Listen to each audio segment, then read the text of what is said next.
हमारा ये ब्रह्मांड आखिर कब तक रहेगा और इसका अंत कब और कैसे होगा? शायद ये इस दुनिया का सबसे बड़ा प्रश्न है। आप में से हर कोई ये जानना चाहता होगा कि कुछ सालों बाद हमारे इस ब्रह्मांड की परिस्थिति क्या होने वाली है। मैं यहाँ कुछ साल आगे नहीं ले जाऊंगा आपको, कुछ 100 साल, 1000 साल या लाख साल और यहाँ तक 10 लाख साल आगे नहीं, बल्कि मिलकर चलते हैं 10 के आगे 330 साल के अंदर, चलते हैं खरबों साल आगे। ये सब एक्चुअली वैज्ञानिकों का प्रेडिक्शन यानी भविष्यवाणी से पता चला है। ये सब एस्टिमेट्स है, हालांकि कुछ और भी हो सकता है, पर ये जो पता चला है ये भी बहुत मजेदार है। चलिए मेरे साथ उस अद्भुत सफर में जो आपको इस ब्रह्मांड के बाहर ले चलेगी। आज से 100 करोड़ यानी 1 अरब साल बाद, जी हाँ, हम लोग डायरेक्ट 100 करोड़ साल आगे आ गए हैं। हमारी दुनिया बहुत एडवांस्ड हो चुकी है। सूरज 21वीं सदी में जितना गर्म था और जैसा आसमान में दिखता था वो उससे 10% ज्यादा चमकीला हो चुका है, जिसके चलते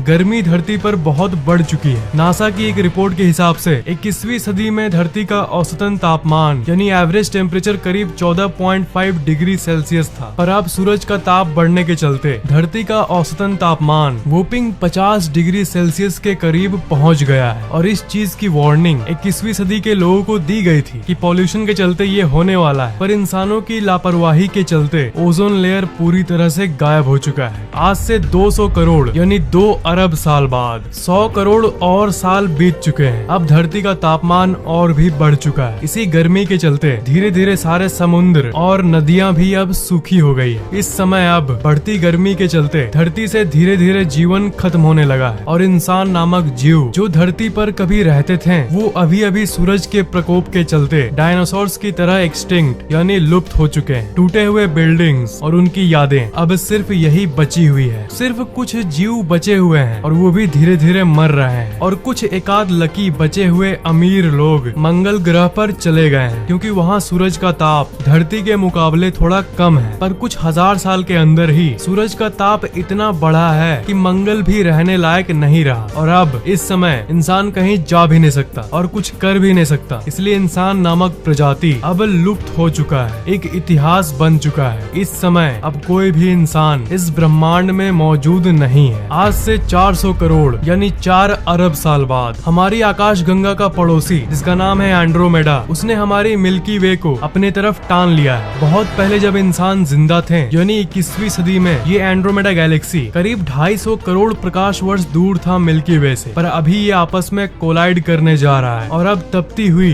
वीरान पहाड़ों से भरी धरती का आसमान, वीरान पहाड़ों से भरी धरती से आसमान कुछ ऐसा दिख रहा है। एक बड़ा सा एंड्रोमेडा आकाश गंगा जो करीब आ रहा है। आखिर में जाकर दोनों गैलेक्सीज का टक्कर हो चुका है और मिल्की वे और एंड्रोमेडा दोनों मिलकर एक बड़ा गैलेक्सी बन गया है, एक सुपर गैलेक्सी जिसका कोई नाम नहीं होगा, क्योंकि इंसान नामक प्रजाति जो हर कुछ का नाम देते थे वो अब लुप्त हो चुके हैं। इसे देखने वाला कोई नहीं होगा। आज से 500 करोड़ यानी 5 अरब साल बाद उस गैलेक्सी के टक्कर के चलते हमारे सौर मंडल पे कोई प्रभाव नहीं पड़ा, क्योंकि सौर मंडल मिल्की वे के बहुत अंदर तरफ है। पर इससे बचने के बाद भी हमारा सौर मंडल खत्म होने वाला है। सौर मंडल अपने जीवन के आखिरी सालों में है, क्योंकि सौर मंडल को मेंटेन रखने वाला हमारा सूरज आउट ऑफ फ्यूल होना शुरू हो गया है। धीरे धीरे इसकी सारी ऊर्जा खत्म होते जा रही है। जब इंसान जीते थे 21वीं सदी में, तब जितना इसका साइज था उससे करीब साइज में 200 गुना ज्यादा बड़ा हो चुका है और धीरे धीरे और बढ़ता जा रहा है। ये एक रेड डॉर्फ बन चुका है। अब सूरज धरती से कुछ ऐसा दिख रहा है, बेबस लाल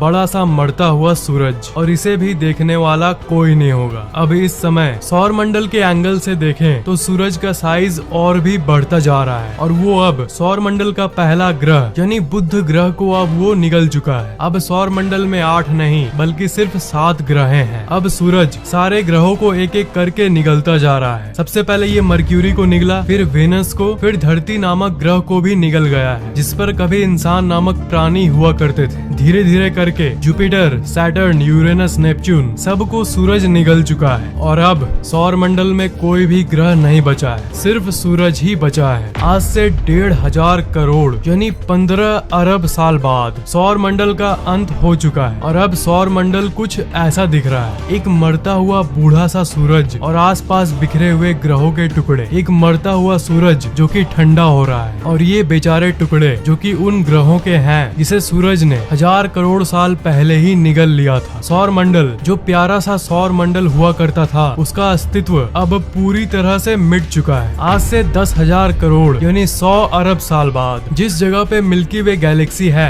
एंड्रोमेडा गैलेक्सी है, जो कि कई साल पहले ही एक बन चुके हैं, और करीब 100 आकाश गंगाएं हैं। इस एरिया को वर्गो सुपर क्लस्टर कहते हैं। मतलब इस एरिया में 21वीं सदी में 10,000 करोड़ साल पहले सारे अलग अलग गैलेक्सीज एक जगह पर रहते थे, पर अब इस समय ये एरिया इतना ज्यादा पुराना हो चुका है कि इसके अंदर के 100 से भी ज्यादा जो अलग अलग गैलेक्सीज थे वो अपने गुरुत्वाकर्षण बल की मदद से आपस में करीब आ गए हैं, और सब गैलेक्सी मिलकर एक बड़ा सा गैलेक्सी बन चुका है। और ब्रह्मांड में दूसरे जगह पर जितने भी वर्गों की तरह सुपर क्लस्टर एरिया है, उसके अंदर भी जितने अलग अलग आकाश गंगाएं थे, वो सब अब मिल मिलकर सुपर गैलेक्सीज बनते जा रहे हैं। आज से 1 लाख करोड़ यानी 1000 अरब साल बाद, जो थोड़ी देर पहले मैंने आपको बताया कि बड़े बड़े सुपर गैलेक्सीज बन रहे हैं, वो करीब 900 अरब साल पहले की बात थी। पर वो सब अब तक मर चुके हैं, क्योंकि गैलेक्सीज तारों से मिलकर बनते हैं, पर गैलेक्सीज के अंदर के सारे तारे अब बुझ चुके हैं, अब मर चुके हैं, क्योंकि उनका फ्यूल खत्म हो गया है। जिस तरह हमारा सूरज बहुत पहले ही मर चुका है, वैसे ही इस समय ब्रह्मांड के सारे गैलेक्सीज के सारे तारे एक एक करके मरते जा रहे हैं, और धीरे धीरे गैलेक्सीज खत्म होते जा रही है। नए नए तारों को बनने के लिए डस्ट क्लाउड की जरूरत होती है, जो कि बहुत पहले 21वीं सदी में तो ब्रह्मांड में जगह जगह पर अवेलेबल थी, पर अब इस ब्रह्मांड में कोई भी डस्ट नहीं बचा है जिससे तारे बन पाए। इसलिए अब इस पूरे ब्रह्मांड में कोई भी नया तारा नहीं बन पा रहा। ब्रह्मांड में अब कोई भी गैलेक्सी नहीं दिख रहा। आज से 2 लाख करोड़ यानी 2000 अरब साल बाद, जैसा कि आपको एक फैक्ट पता होगा कि ये ब्रह्मांड एक्सपैंड हो रहा है, और ये एक्सपेंशन की गति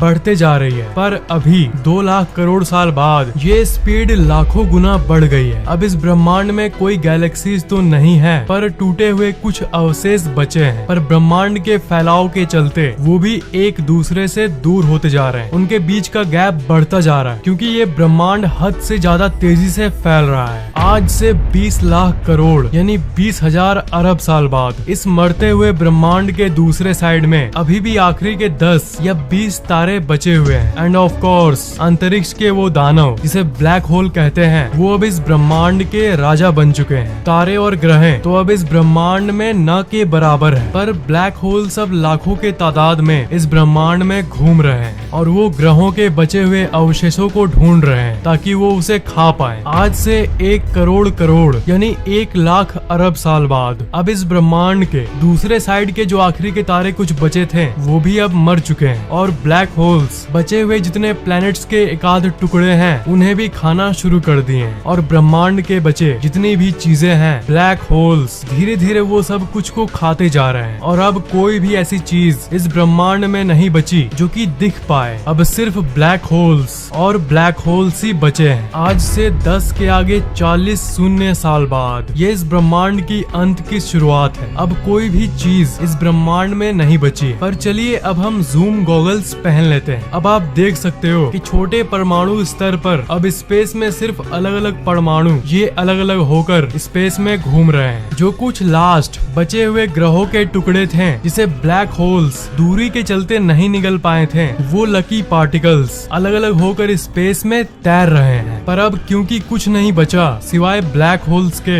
इसलिए सारे ब्लैक होल्स एक दूसरे के सामने आते जा रहे हैं अपने दानव जैसे गुरुत्वाकर्षण बल के चलते। और अब इस ब्रह्मांड के सारे ब्लैक होल्स मिलकर सारे मिलकर एक सुपर ब्लैक होल बन गई है। और जो बचे हुए लकी पार्टिकल्स थे उसे भी ये बड़ा ब्लैक होल अब खाना शुरू कर दिया है। उस सुपर ब्लैक होल की साइज इतनी है कि इसे शब्दों में बयान नहीं किया जा सकता। अब धीरे धीरे ये ब्रह्मांड मर रहा है। आज से 10 के आगे 303 शून्य साल बाद, जिसे कहते हैं सेंटिलियन, ये है ब्रह्मांड का अंत। अब ये ब्रह्मांड पूरी तरह से खाली हो चुका है, और ये फैलते फैलते यानी एक्सपैंड होते होते इतना एक्सपैंड हो चुका है कि मैं इस साइज को सोच के आपको शब्दों में बता या फिर स्क्रीन पर दिखा नहीं सकता। अब इस ब्रह्मांड का साइज इतना हो चुका है कि वो सुपर ब्लैक होल भी हॉकिंग रेडिएशन के चलते अब इवेपोरेट हो चुका है। मतलब वो ब्लैक होल्स जो सब कुछ को मार रहे थे अब वो खुद मर रहे हैं, और अब कुछ सालों के अंतराल में ही वो एक बचा हुआ ब्लैक होल भी गायब हो गया है। और अब वो अल्टीमेट पॉइंट आ चुका है जहाँ पर कोई इलेक्ट्रॉन, प्रोटॉन, न्यूट्रॉन नहीं है, और ना ही कोई ग्रह, ना ही कोई तारा, और यहाँ तक न ही कोई ब्लैक होल मौजूद है। और अब इस ब्रह्मांड में कुछ भी नहीं बचा है। ये ब्रह्मांड अब खत्म हो चुका है और इस समय अब